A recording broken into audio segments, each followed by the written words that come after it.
රටපැන්න පාතාලයන්ගේ ඝාතන උපක්‍රම.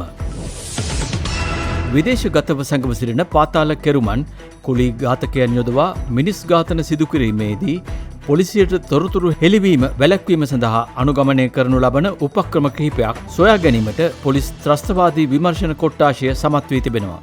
එම නිලධාරීන් මේ බව හෙළිකරගෙන ඇත්තේ පාතාල ප්‍රබලයෙකු සහ ජාත්‍යන්තර මට්ටමේ මත්ද්‍රව්‍ය ජාවාරම්කරුවෙකු වන කංජිපානී ඉම්රාන්ගේ සගයෙකු ඝාතනය කිරීම සඳහා සූදානමින් කුලී ඝාතකයන් තිදෙනෙකු සහ කාන්තාවක අත්අඩංගුවට ගනිමින් සිදු කළ විශේෂ මෙහෙයුමකින් පසුවයි. මෙම ඝාතන සැලසුම ක්‍රියාත්මක කර ඇත්තේ දැනට ඩුබායිහි සැඟව සිටින මත්ද්‍රව්‍ය ජාවාරම්කරුවන් සහ පාතාල අපරාධකරුවන් වන ගම්පහ අවිෂ්ක සහ ගල්කිස්සි සැන්ඩෝ විසින් බවද පොලිසිය අනාවරණය කරගෙන තිබෙනවා. සැලසුම් කළ ඝාතනයේදී යතුරු පැදිය ධාවනය කරන ලද පැතිකරු වත්තල ප්‍රදේශයේ හෝටලයක රැඳී සිටින බවට පොලිස් ත්‍රස්තවාදී විමර්ශන කොට්ටාශයේ සැරයන්වරයෙකුට ලද තොරතුරක් මත කඩිනමින් මෙහෙයුමක් දියත් කළ එහි නිලධාරීන් මුලින්ම අත්අඩංගුවටගෙන ඇත්තේ එම සැකකරුයි. ඔහුගෙන් සිදු කළ ප්‍රශ්න කිරීම්වලදී ඒ වන විටත් වෙඩික්කරු ගිනි අවිය ලබා ගැනීම සඳහා කොම්පඤ්ඤවීදිය ප්‍රදේශයට ගොස් සිටින බව ඔහු ප්‍රකාශ කර තිබෙනවා. ඒ අනුව වහා ක්‍රියාත්මක වූ පොලිසිය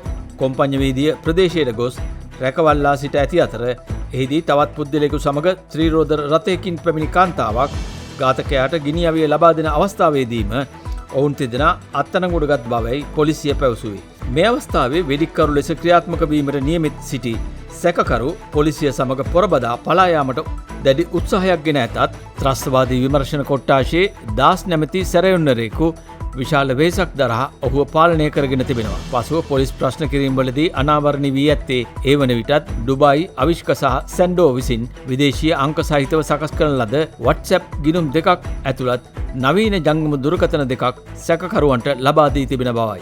ඝාතනය සිදු කිරීම සඳහා යාමට සැකකරුවන්ට ලබා දී තිබූ යතුරු පැදියේ චැසි අංකය සහ එන්ජින් අංකය මකා දමා ඇති අතර වෙඩි තැබීමට ලබා දුන් ගිනි අවියද අංකය මකන ලද එකක් බව පොලිසිය පැවසුවා. ඝාතනය සිදු කිරීම සඳහා යන වෙඩික්කරු සහ යතුරු පැදිකරු එකිනෙකා නොහඳුනන පුද්ගලයන් බවද විමර්ශනවලදී අනාවරණය වී ඇති අතර ඩුබායි අවිෂ්ක සහ සැන්ඩෝ විසින් වෙන්වෙන් වශයෙන් වෙඩික්කරුට සහ පැදිකරුවන්ට උපදෙස් ලබා දී තිබෙන බවද හෙළි වී ඇතැයි සඳහන්.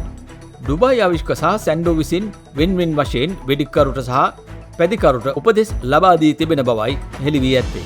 වෙඩි තැබීම සිදු කිරීමෙන් පසු ජංගම දුරකථන දෙකේ සිම්පත් ගලවා සියල්ල සොයාගත නොහැකි තැනකට විසිකරන ලෙසද ඩුබායි අවිෂ්ක සහ සැන්ඩෝ ඝාතකයන්ට උපදෙස් ලබා දී ඇති අතර පලා යාමෙන් පසු යතුරු පැදිය කොතැනක හෝ අතහැර දමා යන ලෙසද පවසා තිබෙනවා. සියල්ල පොලිසියේ සැඟවීම සඳහා මෙම සැලසුම් සකස් කර තිබෙන අතර විදේශගත පාතාලයන් සිදු කළ ඝාතන රැසකදීම ඝාතකයන් මේ අයුරින් ක්‍රියාත්මක වූ බව පෙනී යන්නේ යයි උසස් පොලිස් නිලධාරියෙක් සඳහන් කළා.